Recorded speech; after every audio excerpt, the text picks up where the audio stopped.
today. We're going to show you that yes, UFOs can be real, but maybe not in the way you're thinking. Stick around until the end because I'm sure you'll see things you've never seen before.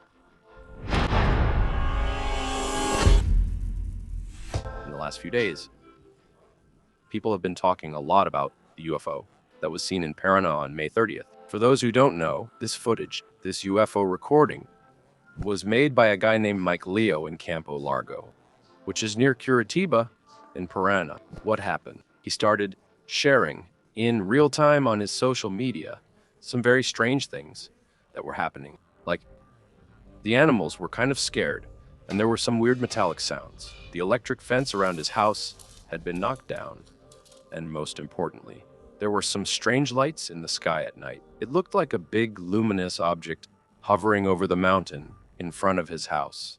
This story spread, and even the Air Force commented, saying that on May 30th, nothing strange was detected.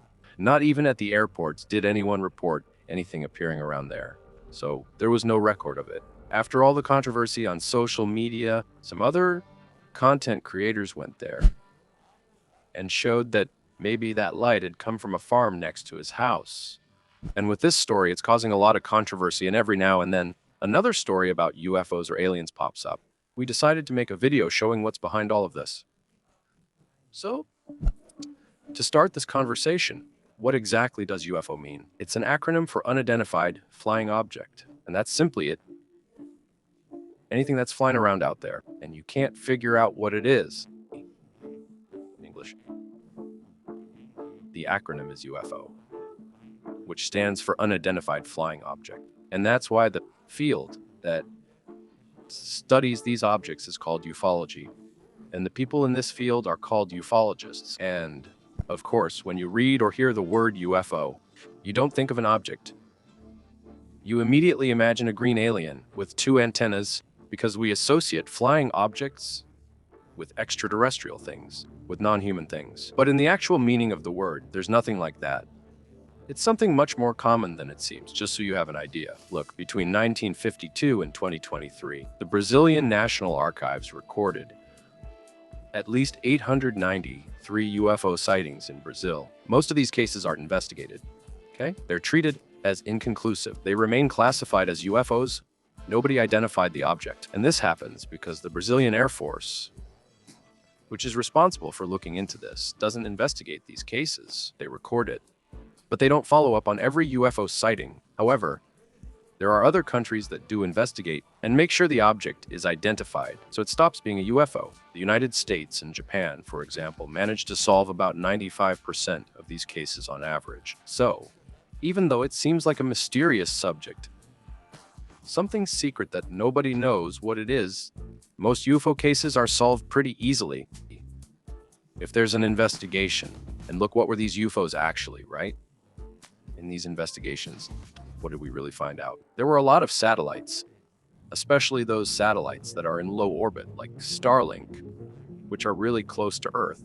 And that's why, when you look at the sky, you can see the satellites, a satellite passing by. And with so many together, it looks like Santa Claus's reindeer in the sky. A bunch of little stars, one after the other, moving in a way that's really different from airplanes or anything else we're used to seeing. Another very common object that shows up as a UFO is weather balloons. We've already launched a balloon like this here on Manual do Mundo when we reached 5 million subscribers. It's a kind of soft balloon where we put gas, helium, or hydrogen inside, and when it has this scientific purpose, there's a little radio attached to it, and some sensors that measure the relative humidity of the air, also measure the altitude, the wind direction, and this data, they are sent back to Earth.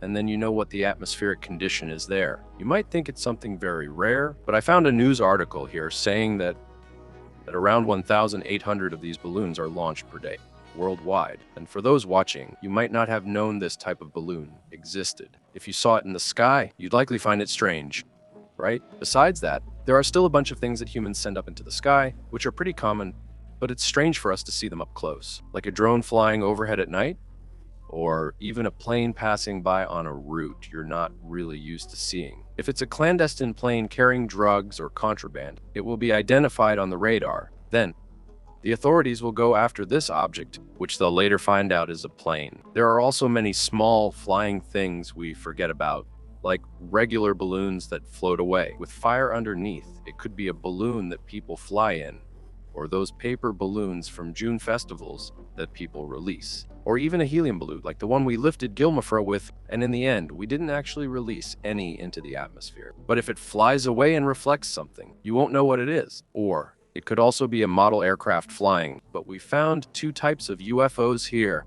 that are very interesting, and those are the ones I would really like to show you. First, there are some natural phenomena that happen in the sky, and they're not that common. And when people see it, they say, "Wow, I've never seen that before. It must have been put there by extraterrestrials." I'm going to report a UFO. And there's a second category, which are the really dangerous UFOs, the ones the Air Force usually goes after. So starting with natural UFOs, something really cool and rare to see are lenticular clouds. Clouds like these form when strong winds encounter a mountain or other obstruction, an obstacle that causes movement in the sky.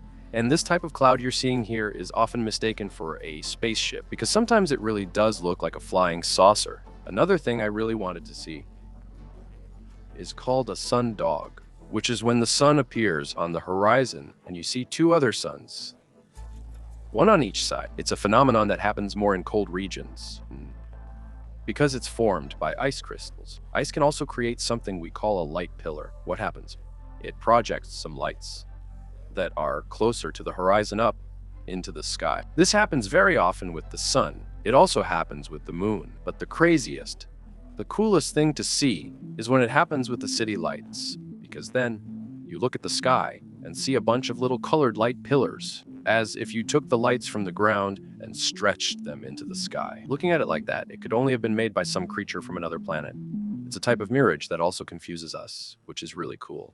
It's called Fata Morgana, which comes from the Italian Fata Morgana. In the legend of King Arthur, she is his half-sister, a fairy who can transform into many different things. But the mirage we see, which is called Fata Morgana, is when there's an object that looks like it's floating right above the horizon. This is very common to happen at sea, just like you're seeing here with this ship. There's another phenomenon related to ice, which is called noctilucent cloud. Noctilucent, you can already imagine, it's a light at night.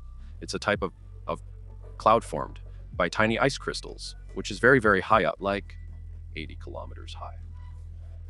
That's already close to the edge of space, okay?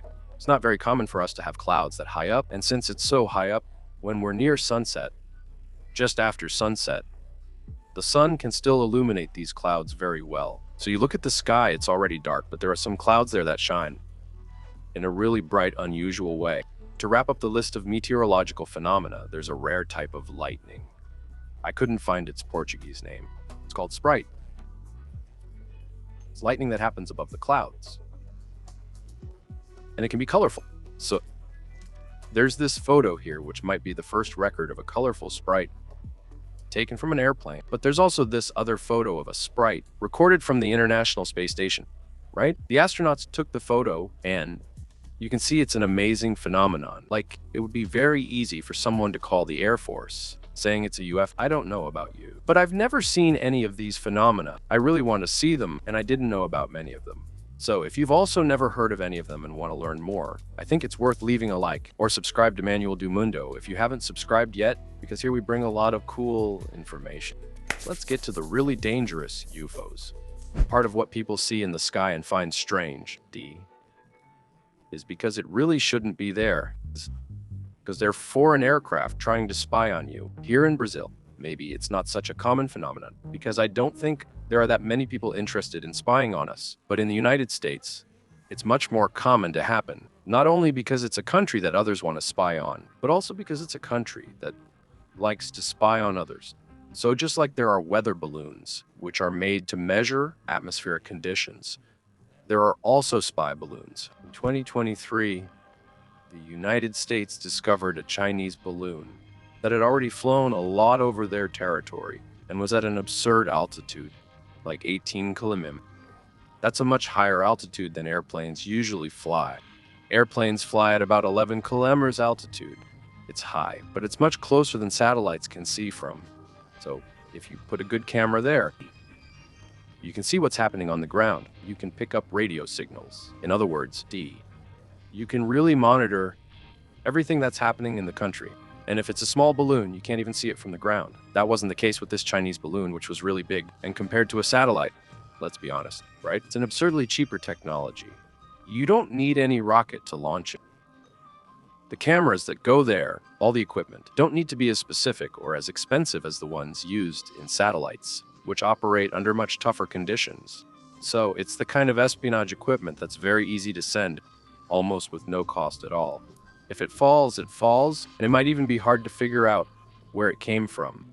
But the United States is not only spied on, they also spy on others, and they built a spy plane that is simply the fastest plane in the world. It's the Lockheed S-71 Blackbird. You might have seen this black plane somewhere before, and when you look at it in the sky, you can't really identify it exactly as a plane.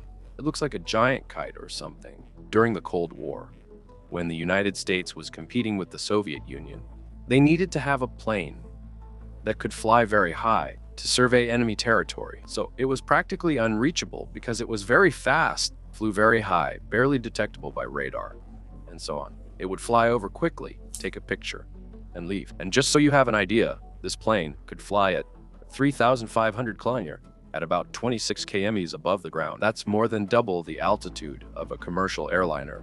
There are planes that are faster than this one, like that X-15 plane from the United States, which practically reaches space with a plane. Yeah? There's that other plane, but it's more like a rocket. And it has to be launched from another plane. It's a much more experimental thing, so you can't really factor it in here, right? But if I saw it flying, I'd also mistake that one for a UFO, for sure. And maybe the most dangerous type of UFO of all, which can be used for spying, but is more likely to cause accidents, is a drone. It's something that's getting cheaper and also bigger and bigger. Agricultural drone. It can lift more than 100 kgs, even carry a person, and it's operated by regular people, right? It doesn't have all the controls that an airplane or helicopter has. I don't know about you, but when I'm at home here at Manuel do Mundo, and I look up at the sky and there's a drone flying low, it really bothers me because I know that if someone isn't spying on my country, it's worse than that, they're spying on me. And this type of aircraft can get in the way of a plane's route, get into an engine, hit the windshield in short because a huge accident. I'm not sure how we'll handle this in the future, since in 10 years drones will be much cheaper and easier to buy. Maybe planes will have to have some kind of system. Like, instead of having windshield wipers like we have in cars, they'll have drone wipers that go around swatting away the drones in front of them. But now, what if you and I see a UFO? What are we supposed to do? Well, besides recording it, because I think we're going to want to record the UFO, especially if it's one of those atmospheric phenomena. I'm really going to want to make a video for Manuel do Mundo afterwards. If we think it's a drone in a place where it shouldn't be, it's a good idea to call the police. But if it's something that's up there in the sky and you work in civil aviation, if you're a pilot or an air traffic controller, you can report it using a form. These cases are recorded in a place called the National Archive, and it's public. You have access there. You can check the records of UFOs in Brazil. But the fact that it's recorded doesn't mean that the Air Force will actually investigate these cases. In general, this will only be kept somewhere if a lot of people saw it at the same place, and it was found to be a real problem. Then it might serve as evidence in some investigation, but usually it will just stay in the National Archive. And one really crazy thing we found out while researching is that it's not just UFOs. There can also be unidentified objects in the water. And then the name is USO, which stands for Unidentified Submerged Object. So in this case, it's not the Air Force that records it anymore, it's the Navy, because they're the ones who take care of the rivers and the sea in Brazil. Usually these USO cases, it's something that someone saw underwater that seems to be a submarine or some kind of light that's rising there on the horizon. If something emerges from the sea and flies, it's considered a UFO again and becomes the Air Force's responsibility. Long story short, yes, there are UFOs. There are thousands or millions of UFOs that are seen all the time, and yes, they are dangerous and can cause a lot of trouble. But from everything we've studied so far, UFOs are either a misunderstanding, we're seeing one thing, and thinking it's something else, or it's humans doing something wrong, trying to spy on others, or flying where they're not supposed to. Even if extraterrestrials or spaceships exist, no one has proven it. This set you're seeing here is full of Easter eggs from those crazy theories. we usually associate with UFOs. If you think you saw something that no one else did, leave a comment with UFO.